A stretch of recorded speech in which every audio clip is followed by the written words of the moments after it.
So I decided I would try this evening to do two of our fairy tales. This particular one was the first fairy tale that we read in our fairy tale unit. This particular one is called 12 Dancing Princesses. And while we were reading this particular fairy tale, we were looking for all the fairy tale elements that are common. So I'm not going to go through reviewing all of those. I'm just going to go ahead and read the story. Once upon a time, a king had 12 beautiful daughters. Each night, he locked and bolted their bedroom door. But each morning, when he unlocked the door, he saw that his daughters had danced holes in their shoes. No one in the kingdom could explain it. So the king said, "Anyone who can discover the secret in 3 nights," and we remember 3 is one of our common fairy tale elements, "can choose one of my daughters for a wife. In addition, he will rule my kingdom after I die. But anyone who tries and fails will lose his head." So there's his 12 daughters. Before long, a prince offered to try his luck. He was welcomed and treated royally. That night he was led to the bedroom next to the one the princesses all shared. The doors were left open so he might see where they went, but he grew weary and fell fast asleep.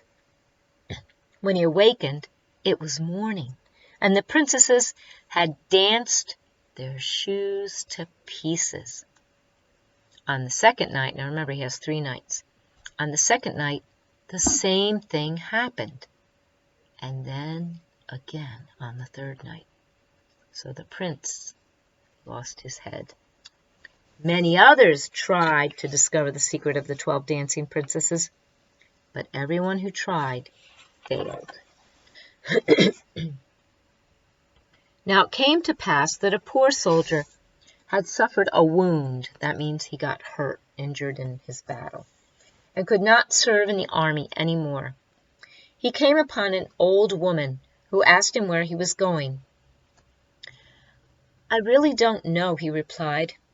Then he added jokingly, "Perhaps I will find out where the princesses dance holes in their shoes." "That is not very hard to do," said the old woman. "You must not drink the wine they will bring you each night, and you must pretend to fall into a deep sleep." Then she handed him a cloak and said, "This cloak will make you invisible, so you can follow the 12 princesses." And there's the castle where the 12 princesses live.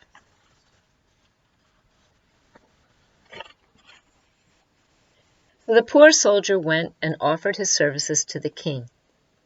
He was treated just like the others. That night the eldest princess brought him a cup of wine. But he had fastened a sponge under his chin, and instead of drinking the wine, he let it dribble down his chin into the sponge.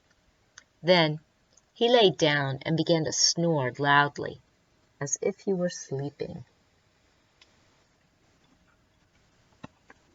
The 12 princesses heard him and laughed gleefully. Then they opened their closets and brought out beautiful gowns and dressed themselves before the mirror. They whirled about, admiring themselves and eagerly looking forward to the ball.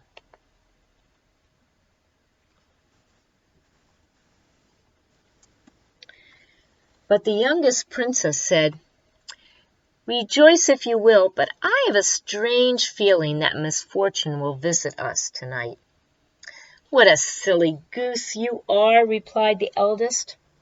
"Have you forgotten how many princes have come here in vain? This poor soldier will fare no better than the rest. Why, even without a sleeping potion, he would have slept until morning." Here's the oldest and the youngest, and the oldest is saying, "Don't worry about it. He's not going to wake up." Then she went to her bed and tapped down on the bedpost. At once the bed sank into the floor, revealing a long staircase. One after another, the 12 princesses went down the stairs. Quickly, the soldier jumped from his bed. He drew on his cloak, which made him invisible, and followed them down the stairs. As he walked behind the youngest princess, he carelessly stepped on her gown. So there she is, and he stepped on that. "Wait!" cried the princess. "Someone is stepping on my dress." "Nonsense," said the eldest. "You probably just caught it on a nail."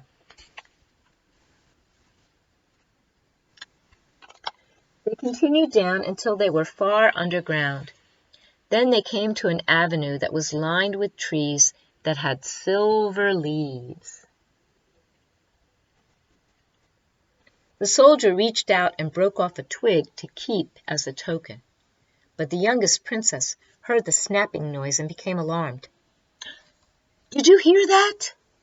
she cried. "All is not well." "Don't be silly," replied the eldest. "It must have been a gun that was fired to salute us." So they continued on, passing trees of gold and then trees of diamonds. The soldier broke off 2 more twigs, and with each snapping sound, the youngest princess became alarmed. But each time the eldest said, "It's only a gun being fired in our honor." Soon they arrived at a great lake where 12 handsome princes were waiting with 12 boats. The princesses seated themselves, and the soldier sat down in the boat with the youngest.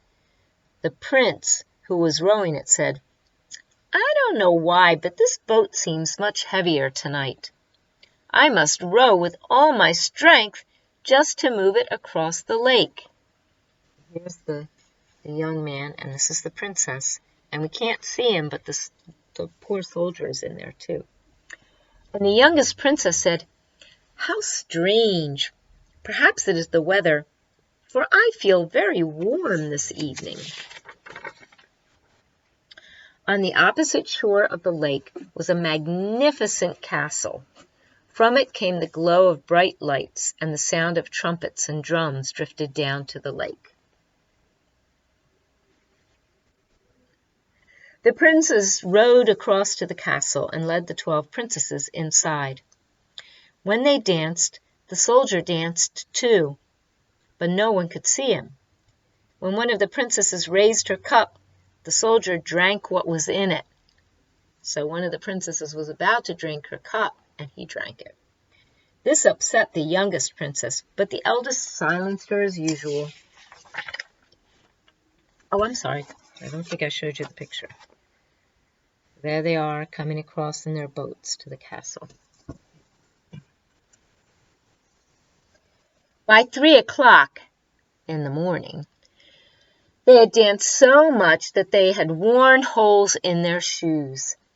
Then they were rowed back across the lake, and the soldier sat in the boat with the eldest sister.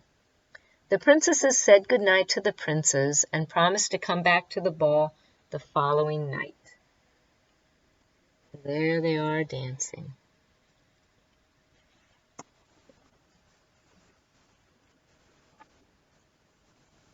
As soon as they reached the steps, the soldier scrambled upstairs, took off his cloak, and lay down in his bed. As the princesses wearily reached the top of the stairs, they heard him snoring loudly.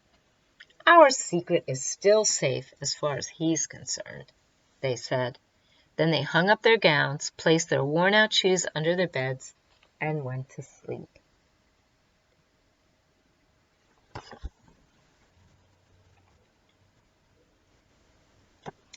The soldier did not tell the king what he had seen. Instead, he went with the princesses a second and a third time. Everything was exactly the same, except on the third night, he brought back a wine goblet as a token. After the 3 nights had passed, it was time for the soldier to give his report to the king. He took with him the twigs that he'd broken off and the goblet. The 12 princesses hid behind a door, near enough to hear every word. Here's the soldier with the twigs. Here's the king waiting for a report. And here's some of the princesses behind the door.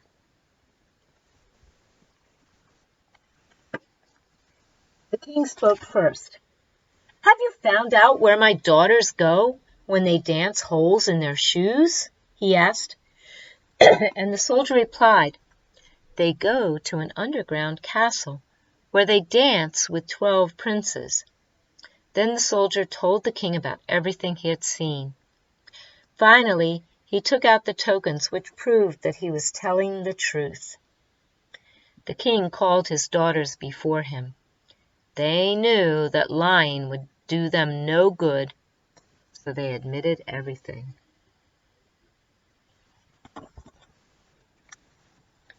Then the king asked the soldier which of the princesses he would choose for a wife. And the soldier answered, "I'm not as young as I used to be, therefore I will choose the oldest." And so the soldier married the princess, and the kingdom was promised to him upon the king's death. So that's the end of another fairy tale. There's a lot of questions that fairy tale leaves, but it was a good and interesting story, what we call a folk tale. All right, I'll see you again. Bye.